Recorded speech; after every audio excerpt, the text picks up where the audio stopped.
காஞ்சி பெரியவர் மகிமையை சொல்லும் சம்பவங்களோடு மதுரை அனுஷத்தின் அனுகிரகம் நிறுவனர் நெல்லை பாலு அவர்கள் தொகுத்து வழங்கும் ஸ்ரீ மகா பெரியவா மகிமை சிறப்பு தொகுப்பு. ஹரஹர சங்கர, ஜெய ஜெய சங்கர, காஞ்சி சங்கர, காமகோடி சங்கர. எல்லாம் வல்ல நம் ஜெகத்குருவின் திருவருளால் இந்த நாள் இனிய நாளாக அமைய அன்பு பிரார்த்தனைகள். நாம் தினந்தோறும் நியூஸ் 7 தொலைக்காட்சியில் காஞ்சி ஸ்ரீ மகா பெரியவர் பற்றி ஒரு சில செய்திகளை நாம் அனுபவித்து வருகிறோம். அந்த அடிப்படையில் இன்றைக்கு 1983 வருடம் குல்பர்காவிலே மகாகாவ் என்கிற இடத்திலே மகா பெரியவா முகாமிட்டிருந்த பொழுது, அப்பொழுது நன்னிலம் அருகே ஒரு பாபு தீட்சிதர் என்கிற வேத பண்டிதர் மகா பெரியவாளை தரிசிக்க வருகிறார். மகா பெரியவாளை பார்த்த மாத்திரத்தில் நன்னிலம் அருகே உள்ள திருவிழிமிழலை என்கிற மகாத்மியத்தின் சரித்திரம் பற்றி ஒரு புத்தகத்தை மகா பெரியவரிடத்திலே கொடுக்கிறார். கொடுத்த மாத்திரத்தில் பெரியவா இந்த பக்கமும் ஜன்னலுக்கு பின்பக்கத்திலே மகா பெரியவாளும் அமர்ந்து கொண்டிருக்கிறார்கள்.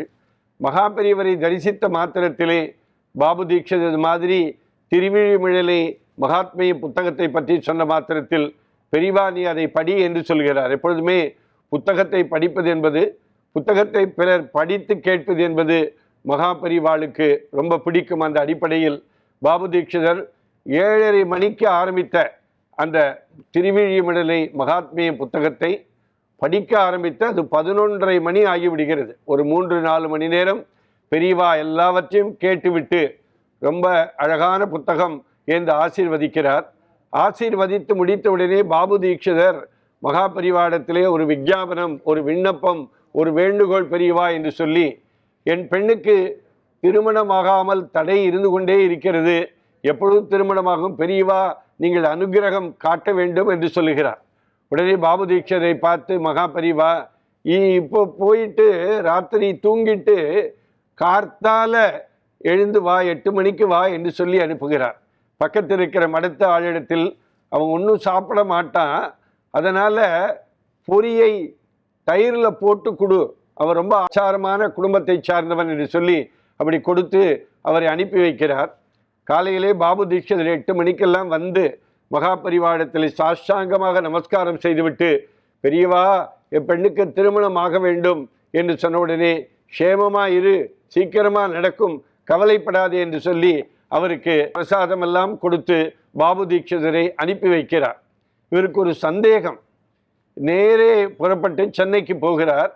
சென்னைக்கு போன மாத்திரம்தான் தெரிகிறது, பாபு தீட்சிதர் மகா பெரியவாடத்திலே கேட்ட சமயம் அந்த பெண்ணிற்கு திடீரென்று உடல்நலக்குறைவு ஏற்பட்டு பொழிப்பாளோ மாட்டாளோ என்றிருக்கிற நேரம் இருந்து கடைசியிலே மகா பெரியவாளை காலை 8 மணிக்கு மகா பெரியவாளை பாபு தீட்சிதர் சந்திக்கிற பொழுதுதான் அவருடைய உடல்நிலை முழுமையாக குணமாக்கப்பட்டு சாதாரண எப்பொழுதும் போல இருந்த பெண்ணாக அன்றைக்கு மாறினாள் என்கிற செய்தி அன்றைக்கு அவருக்கு பாபு தீட்சிதருக்கு சொல்லப்படுகிறது.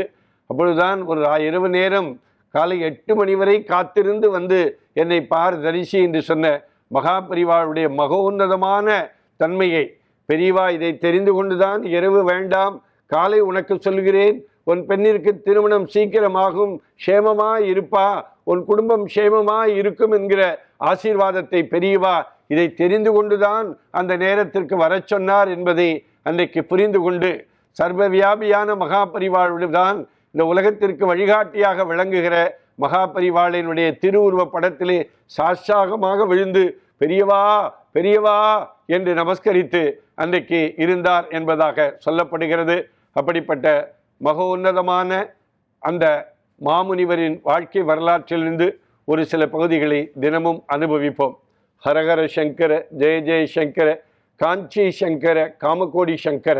எல்லாம் வல்ல நம் ஜெகத்குருவின் திருவருளால் இந்த நாள் இனிய நாளாக அமைய அன்பு பிரார்த்தனைகள். ராம் ராம்.